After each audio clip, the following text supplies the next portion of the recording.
പത്തനംതിട്ടക്കാരനെ പാലക്കാടുകാരനാക്കി. അമ്മയൊക്കെ പാലക്കാടന്നെ, ഇനി എന്ത് പത്തനംതിട്ട പാലക്കാടന്നെ. ഇവിടെ ഞങ്ങൾ വരുമ്പോ ഇടയ്ക്ക് ഞങ്ങൾക്ക് ചായയൊക്കെ തരുന്നു. പഴയ MLA ഒക്കെ മൈൻഡ് ചെയ്യണം. സന്തോഷമായി, സന്തോഷം, ഒത്തിരി സന്തോഷം, പറഞ്ഞറിയിക്കാൻ പറ്റാത്ത സന്തോഷം. വീട് മുഴുവൻ ജനപ്രതിനിധികളായി.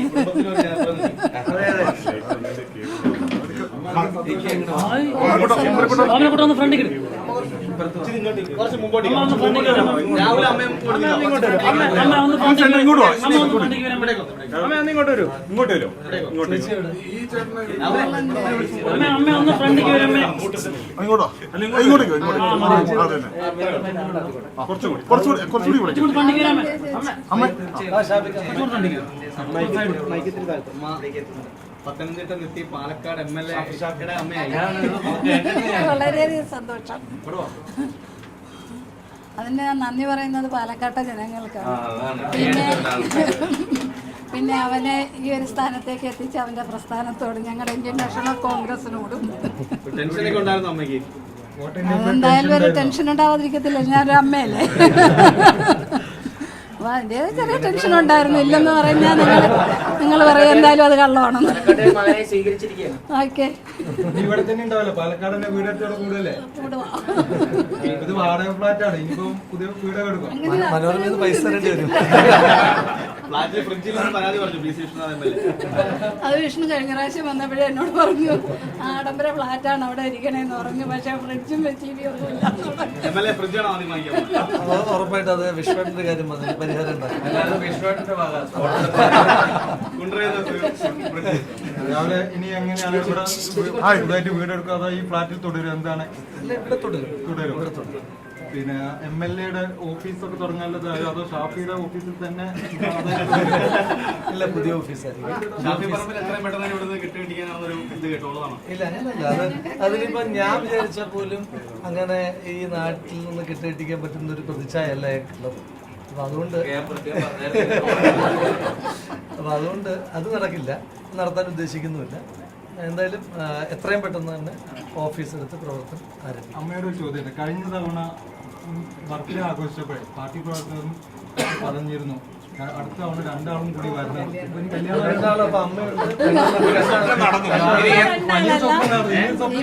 രണ്ടാളല്ല, ഇപ്പൊ ഞങ്ങളെ കുടുംബത്തിൽ നിന്നുള്ളതാണെങ്കിൽ 5-6 പേരുണ്ട്. ഞങ്ങളുടെ പ്രസ്ഥാനത്തിന്റെ ആൾക്കാർ മൊത്തം ഇവിടെ ഉണ്ട്. അപ്പൊ ഞങ്ങൾ രണ്ടാളല്ല. പിന്നത്തെ ഒത്തില്ല.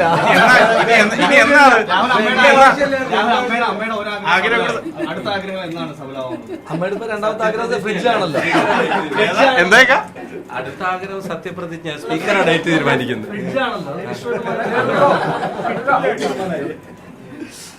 ഭക്ഷണമൊക്കെ കഴിക്കുന്നുണ്ടായിരുന്നോ പ്രചാരണത്തിനിടയ്ക്ക് രാഹുൽ? ഞങ്ങൾ നാട്ടിൽ പോയിരിക്കുമായിരുന്നു. പിന്നെ എന്നെക്കാളും കൂടുതൽ അറിയാൻ നിങ്ങൾക്കല്ലേ രാവിലെ ഭക്ഷണം കഴിക്കുന്നുണ്ടോ? സ്പെഷ്യൽ എന്തെങ്കിലും ഉണ്ടോ? ഒന്നുമില്ല. മോൻ എന്തായാലും ഉപദേശം എന്താണ് ഈ സമയത്ത്? ഉപദേശം എന്ന് പറഞ്ഞാൽ ഞാനായിട്ടൊന്നും പാലക്കാട്ട് ജനങ്ങൾ അവനെ ഉപദേശിക്കും, അവര് തിരിച്ച് മറുപടി കൊടുക്കും. പാലക്കാടിന് വേണ്ടി ഇനി ആദ്യം ചെയ്യാൻ പോകുന്ന കാര്യം പരമാവധി ജനങ്ങൾക്കൊപ്പം നിൽക്കാന്നുള്ളത്. 1-ാം ദിവസം വമ്പൻ പദ്ധതികളൊക്കെ പ്രഖ്യാപിക്കാന്ന് പറഞ്ഞാൽ പുതുമോടിയായി പരമാവധി. ഇപ്പം എന്റെ മുൻഗാമി ശ്രീ ഷാഫി പറമ്പിൽ, അദ്ദേഹത്തിന്റെ പദ്ധതികളുണ്ട്, വികസനോന്മുഖമായിട്ടുള്ള പ്രവർത്തനങ്ങളുണ്ട്. അതിനപ്പുറമുള്ളതെന്ന് പറഞ്ഞാൽ പുള്ളിയുടെ ഏറ്റവും വലിയ സ്ട്രെങ്ത് എന്തായിരുന്നു? കണക്ടിവിറ്റി ആയിരുന്നു, മാൻ ടു മാൻ. അപ്പോൾ അത് തന്നെയായിരിക്കും പ്രൈമറി ഫോക്കസ്. അവിടെ തന്നെ ബാക്കി എല്ലാവരും ആ വലിയ ചലഞ്ചാണ്. അത് യൂത്ത് കോൺഗ്രസ് പ്രസിഡന്റ് ആകുമ്പോഴും എനിക്ക് ആ ചലഞ്ച് ഉണ്ടായിരുന്നു.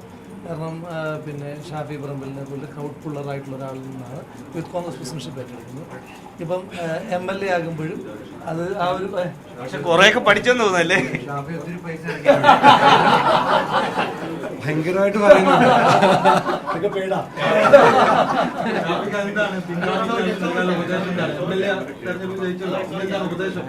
ജനങ്ങളുടെ അംഗീകാരം കിട്ടിയത് പാലക്കാട് നിയോജകമണ്ഡലത്തിൽ ഇതുവരെ ഒരു പാർട്ടിയിൽപ്പെട്ട ഒരു സ്ഥാനാർത്ഥിക്കും കിട്ടാത്ത ചരിത്രം രാഹുൽ മാങ്കൂട്ടത്തിന് ഇവിടുത്തെ ജനങ്ങൾ നൽകിയിട്ടുള്ളത്. അവ അത്രയും വലിയ പ്രതീക്ഷ ജനങ്ങൾക്കുണ്ട്, അത്രയും വലിയ വിശ്വാസം ജനങ്ങൾക്കുണ്ട്. അത് തിരിച്ചറിയാൻ കഴിവുള്ളൊരു പൊതുപ്രവർത്തനമാണ് അയാൾ. അയാളെ നമ്മൾ ഉപദേശിച്ചിട്ട് അത് തിരിച്ചറിയിക്കേണ്ട കാര്യമില്ല. അയാൾ KSU കോളേജ് യൂണിറ്റ് മുതൽ പൊതുപ്രവർത്തനം നടത്തി വരുന്ന ഒരാളാണ്. അപ്പം ജനങ്ങളുടെ വിശ്വാസം അതാണ് പ്രധാനമെന്ന് അറിയാവുന്നതാണ്. അതറിഞ്ഞ് പ്രവർത്തിക്കും. പാലക്കാടിൻ്റെ മനസ്സറിഞ്ഞിട്ട് അദ്ദേഹം പ്രവർത്തിക്കും. ഞാനുണ്ടായതിനേക്കാൾ കൂടുതൽ അയാൾ പാലക്കാടുണ്ടാവും. പാലക്കാടിൻ്റെ ശബ്ദമായിട്ട് നിയമസഭക്കകത്തും പുറത്തും അദ്ദേഹം ഉണ്ടാവുമെന്ന ഉറച്ച പ്രതീക്ഷ. ഞാനിവിടുത്തെ ഒരു വോട്ടറും കൂടിയാണ്. അപ്പം അല്ല ചന്ദ്രേട്ട, ഞാനും ചന്ദ്രേട്ടനൊക്കെ ഇവിടുത്തെ വോട്ടറാണ്. ചന്ദ്രേട്ടൻ പിരായിരിയുടെ ചാർജ് എടുത്തിട്ട് വലിയ ലീഡ് കൊടുത്തിട്ട് അപ്പം പിന്നെ ഒരു വോട്ടർ എന്നുള്ള നിലക്ക് കൂടി ആ പ്രതീക്ഷയും വിശ്വാസവും ഞങ്ങൾക്കുണ്ട്. അത് അദ്ദേഹം കാക്കുമെന്ന് ഉറപ്പ് ഞങ്ങൾക്കുണ്ട്. ഭൂരിപക്ഷം ആഗ്രഹിച്ചതുകൊണ്ട് സന്തോഷം തോന്നി, അഭിമാനം തോന്നി. കാരണം പിന്നെ നിങ്ങളിൽ എല്ലാവരും അല്ലെങ്കിൽ പലരും ഇന്നലെ വൈകുന്നേരം വരെ ഞങ്ങൾ തോൽപ്പിച്ചുകൊണ്ടിരിക്കുകയായിരുന്നല്ലോ, ആരെങ്കിലുമൊക്കെ പറയുന്ന കേട്ടു.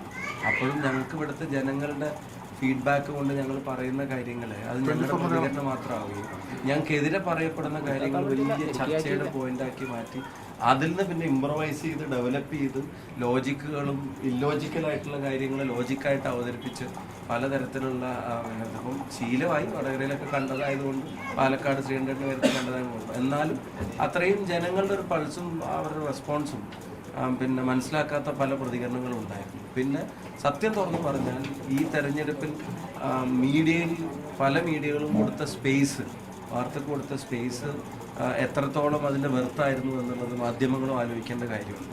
അപ്പം ആരെങ്കിലും ഒരാൾ പിണങ്ങി അല്ലെങ്കിൽ ഒരാളുടെ രണ്ട് കുറ്റം പറയുക എന്നുള്ളത് തെരഞ്ഞെടുപ്പ് സമയത്ത് പറയുന്ന കുറ്റമല്ലേ എന്ന് വിചാരിച്ചിട്ട് അതിനെയൊക്കെ ഗ്ലോറിഫൈ ചെയ്ത് വലിയ സ്പേസ് കൊടുക്കുന്നതും തെരഞ്ഞെടുപ്പിലെ ജനങ്ങളുടെ ബിഹേവിയറും തമ്മിലുള്ള ബന്ധത്തെ മാധ്യമങ്ങളും ഒന്ന് പഠിക്കണം.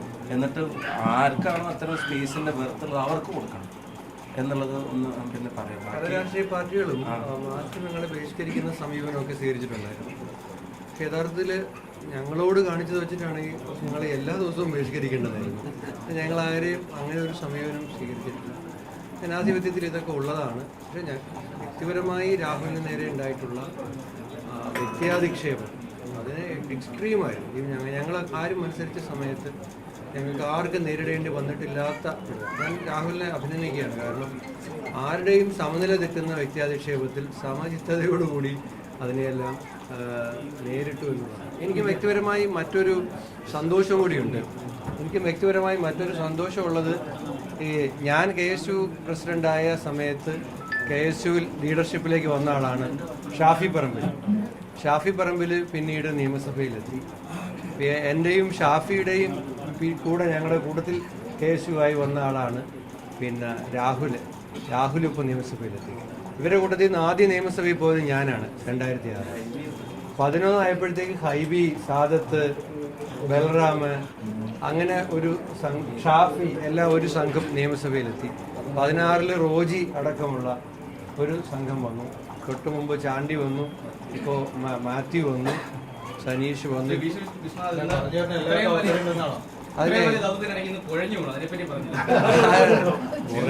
ഞാൻ എൻ്റെ അച്ഛൻ ഇതിനിടയിൽ മരണപ്പെട്ടിട്ട് 5 ദിവസം കഴിഞ്ഞ് 5-ാമത്തെ ദിവസം വൈകുന്നേരം സഞ്ചയനം കഴിഞ്ഞിട്ട് അന്ന് വൈകുന്നേരം തിരിച്ചു വീണ്ടും പാലക്കാട് വന്നതാണ്. ഞങ്ങൾക്കെല്ലാം വലിയ ഒരു നിയോഗവും വലിയ ദൗത്യവും ഉത്തരവാദിത്തമായിരുന്നു. ഞാൻ എൻ്റെ തെരഞ്ഞെടുപ്പിൽ വീട് കയറിയതിനേക്കാൾ കൂടുതൽ വീട് കയറി. അതുപോലെ കയറിയാരുടെ ഉള്ള ചുമതല കൊടുത്ത എല്ലാവരും. ഞങ്ങൾ മാധ്യമങ്ങളിൽ പല വിശാരദന്മാരും വന്ന് പലത് പറയുമ്പോഴും ഉള്ളിൽ പലതും ചിരിയായിരുന്നു. കാരണം ഞങ്ങൾക്ക് അഹങ്കാരമൊന്നുമില്ല, വിനയത്തിലാണ് പറഞ്ഞത്. ഇവിടുത്തെ ജനങ്ങളുടെ മനസ്സറിയാമായിരുന്നു. അപ്പോൾ ആ കുറേ നാളത്തെ ക്ഷീണം, യാത്ര, അലച്ചിൽ, ഇന്നത്തെ മുഴുവൻ വിജയാഹ്ലാദ പ്രകടനം, പിന്നെ ഇടി, തിരക്ക്, വെയില്, ഇല്ലുമിനാറ്റി പാടി 3 മിനിറ്റ് കഴിഞ്ഞ് ഞാൻ കുഴഞ്ഞു വീണ്. അപ്പോൾ അതായിരുന്നു. ഇപ്പോൾ ആശുപത്രിയിൽ പോയി ECG ഒക്കെ എടുത്തു, BP ഒക്കെ നോക്കി, ഡ്രിപ്പൊക്കെ ഇട്ടു. ഡ്രിപ്പ് ഇട്ട് പകുതി ആയപ്പോഴത്തേക്ക് ഞങ്ങൾ ഡോക്ടർ അനുവാദം വാങ്ങി ഞങ്ങളെല്ലാവരും കൂടെ ഇങ്ങോട്ട് ഇവിടെ വരണമെന്നുള്ളതുകൊണ്ട് ഇങ്ങോട്ട് എല്ലാവരും വിളിച്ചോണ്ട് ഇത് വിളിച്ചു മറുപടി ചേച്ചിയെ വിളിച്ചു. കാരണം ഇനി വാർത്ത കണ്ടിട്ട് ആപത്താണ് ഞാൻ ആദ്യം വിളിച്ചിട്ട് പറഞ്ഞു ഞാൻ തന്നെയാണ് സംസാരിക്കുന്നത്, എനിക്ക് കുഴപ്പമൊന്നുമില്ല, ECG ഒക്കെ എടുത്ത് നോർമലാണെന്ന് പറഞ്ഞു. അല്ലെങ്കിൽ പിന്നെ വീട്ടിലുള്ളവർ പേടിക്കുന്നുണ്ട്. അടുത്തത് മധ്യവയസ്കനായ BJP. ഫിറോസ്കയൊക്കെ സ്നേഹമായി. ഫിറോസ്കയൊക്കെ ഞാനാണ് സ്കൂളിൽ ചെറിയ ക്ലാസ്സിൽ പഠിക്കുമ്പോൾ നമുക്ക് ഇഷ്ടമുള്ള നേതാക്കളെ ഞാൻ കുട്ടിയായിരിക്കുമ്പോൾ രാഹുലിന്റെ ചാനൽ ചർച്ച കണ്ടിട്ടാണ് പ്രചോദനം ഉൾക്കൊണ്ടാണ് രാഷ്ട്രീയത്തിൽ സജീവമായത്. അപ്പോൾ ഈ തെരഞ്ഞെടുപ്പിന്റെ ഒരു പ്രത്യേകത ഷാഫി എന്നോട് സംസാരിക്കാൻ വിളിക്കാൻ വേണ്ടി പറഞ്ഞുകൊണ്ട് പറയല്ല, കഴിഞ്ഞ 3 തെരഞ്ഞെടുപ്പിലും ഷാഫി സ്ഥാനാർത്ഥിയായിരുന്നു. അപ്പോൾ സ്ഥാനാർത്ഥിക്ക് കുറേ പരിമിതികളുണ്ട്. ഈ തെരഞ്ഞെടുപ്പിൽ ഷാഫി ഭയങ്കര ഫ്രീ ആയിട്ടൊരു ഇലക്ഷൻ ലീഡ് ചെയ്യാൻ ഫ്രീ ആയിട്ട് ഇലക്ഷൻ ലീഡ് ചെയ്യാൻ ഷാഫിക്ക് സാധിച്ചു എന്നുള്ളത് ഈ തെരഞ്ഞെടുപ്പിൽ UDF വലിയൊരു മേൽക്കൈ അഡ്വാൻറ്റേജ് ആയിരുന്നു, സത്യമാണ്. മറ്റൊന്ന് UDF ചെയർമാൻ ശ്രീകണ്ഠേട്ടനും അതുപോലെ തന്നെ കൺവീനർ മൗലവിയും ഇവരുടെ ഒരു കോമ്പിനേഷൻ, UDF മറ്റ് ഘടകകക്ഷികളെല്ലാവരും ചേർന്ന് വളരെ ശക്തമായിട്ടൊരു ഫൈറ്റ്. ആ ഫൈറ്റ് ഞങ്ങൾ യഥാർത്ഥത്തിൽ ജയിക്കാൻ വേണ്ടി ഒരു ഫൈറ്റ് ആയിരുന്നില്ല. ഞങ്ങളുടെ ഭൂരിപക്ഷം ഈ പറഞ്ഞ പോലെ തുടക്കത്തിലെ ഞങ്ങളൊരു ചലഞ്ച് 5 അക്ക ഭൂരിപക്ഷം എന്നുള്ളതാണ്. അപ്പോൾ അത് മറികടന്ന് ഒരു 18K+ എന്ന് പറയുന്ന, അതായത് 18 Pro Max ആണ് രാഹുൽ. ഇപ്പോൾ 16 Pro ഇറങ്ങിയിട്ടേ ഉള്ളൂ. ഞങ്ങളുടെ 18 Pro Max ആണ് രാഹുൽ മാങ്കൂട്ടത്തിൽ എന്നുള്ള ഒരു അഭിമാനത്തിലാണ് ഞങ്ങളെല്ലാവരും.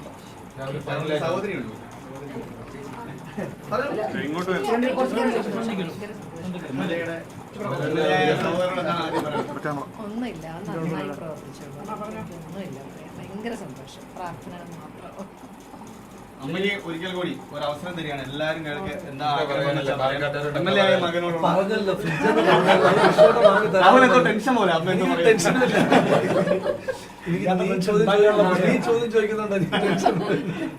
പാലക്കാട്ടുകാരോട് പറഞ്ഞാൽ തീരാത്ത യാത്രയാണ്. കാരണം ഞാൻ തുടക്കക്കാരനാണ്, ഭയങ്കര തുടക്കക്കാരനാണ്, ഭയങ്കര ബിഗിനറാണ്.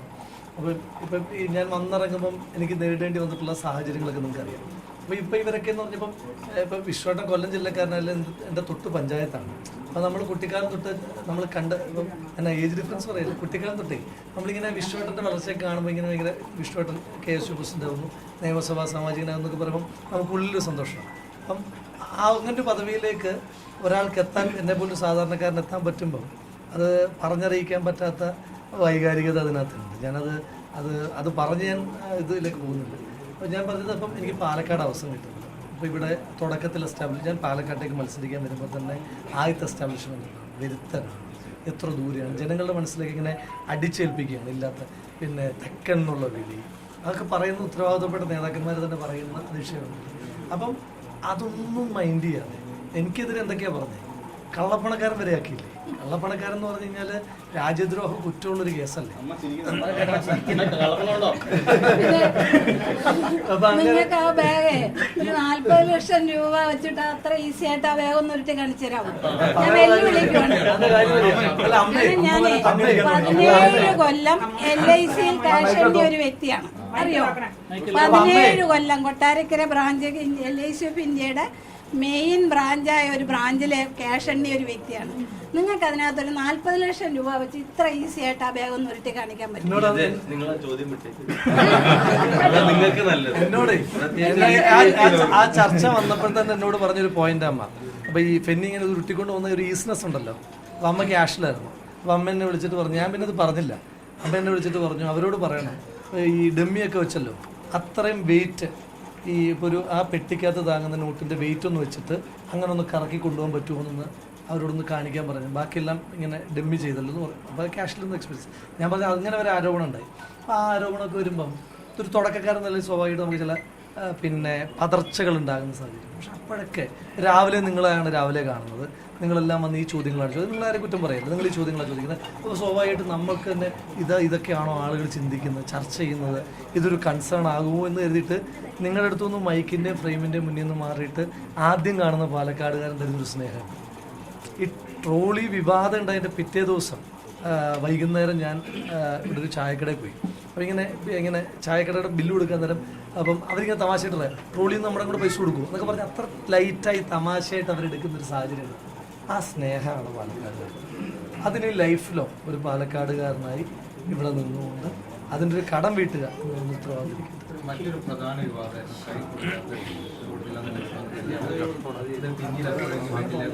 ഒരിക്കലും തോന്നിയിട്ടില്ല. കാരണം അത് ഇപ്പൊ ഇന്ന് ഞാൻ അദ്ദേഹത്തിന് കൈ കൊടുത്തു. ഇന്ന് അദ്ദേഹത്തിന് കൈ കൊടുക്കുന്നതെന്ന് പറഞ്ഞാൽ ഇന്ന് ഞാനും അദ്ദേഹവും തമ്മിൽ കാണുന്ന ആദ്യത്തെ കൂടിക്കാഴ്ച റിസൾട്ടൊക്കെ വന്നതിന് ശേഷം റിസൾട്ടൊക്കെ വന്നതിന് ശേഷം അദ്ദേഹത്തെ കാണുകയാണ്. അദ്ദേഹത്തെ കാണുമ്പോൾ ഞാൻ കയറി ചെല്ലുമ്പോൾ അദ്ദേഹത്തെ കാണുമ്പോൾ അദ്ദേഹത്തിന് ഞാൻ ഷെയ്ക്ക് ഹാൻഡ് കൊടുത്തു. അദ്ദേഹം ഷെയ്ക്ക് ഹാൻഡ് തന്നു. അതവിടെ അവസാനിച്ചു. ഞങ്ങളുടെ ഫസ്റ്റ് മീറ്റിംഗിലായിരുന്നില്ല ഷെയ്ക്ക് ഹാൻഡ്സ്. അത് മാധ്യമങ്ങളെ കൂട്ടിയിട്ടുള്ളൊരു സംഭവം. അത് നിങ്ങൾക്ക് എല്ലാവർക്കും അറിയാം. അപ്പൊ അതുകൊണ്ട് അതൊരു മാത്രമല്ല, നമ്മുടെ ഒരു ഇലക്ഷൻ ഫേസിൽ ഞങ്ങളുടെ അടിസ്ഥാന കോൺഗ്രസ് പ്രവർത്തകരാണ്. ആ പ്രവർത്തകരുടെ വികാരം ഞാൻ മാനിക്കട്ടെ.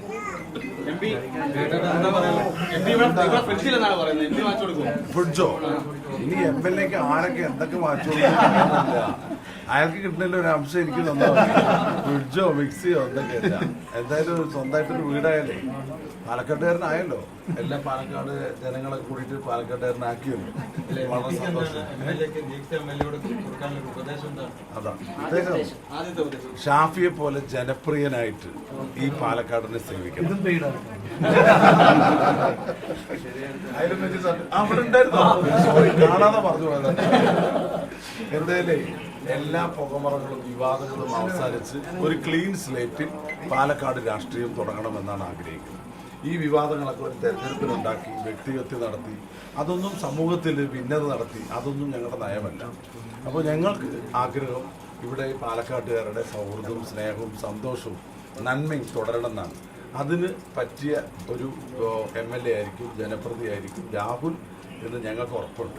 നിങ്ങളുടെ എല്ലാവരുടെയും സഹകരണം ഉണ്ടാകണം, എല്ലാ പിന്തുണയും ഉണ്ടാകണം.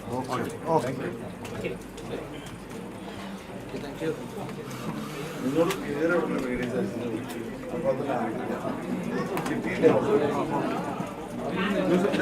വളരെ സന്തോഷമായില്ലേ?